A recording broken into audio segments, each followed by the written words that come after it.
சொல்லுகிறார், நீங்கள் அவருக்கு போஜனம் கொடுங்க. அல்லேலூயா. நீங்கள் அவருக்கு போஜனம் கொடுங்க. அப்ப ஆண்டவருடைய வார்த்தை வெளிப்படுகிறது. அப்ப சொல்றாங்க, எங்க நாங்க எப்படி கொடுக்கிறது? 200 அப்பங்கள், இவங்க வெளிப்படுத்துறது வாங்கினாலும் எவ்வளவு அப்பங்கள் வாங்கினாலும் பத்தாதுங்க. அல்லேலூயா.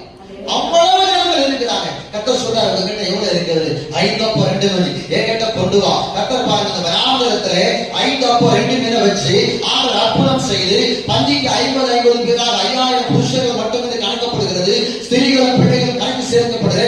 இவ்வளவு பிள்ளைகளை கர்த்தர் இணைத்து அங்க எல்லோரையும் போஷித்து மீதியாலை 12 கூடைகளை எடுக்க செய்தார். கரங்களை தட்டி ஆண்டவரை மகிமைப்படுத்தலாமா? ஆண்டவர் அற்புதம் செய்வதற்கு வராந்தரம் ஒரு பொருட்டல்ல, கடல் ஒரு பொருட்டல்ல, இருட்டு ஒரு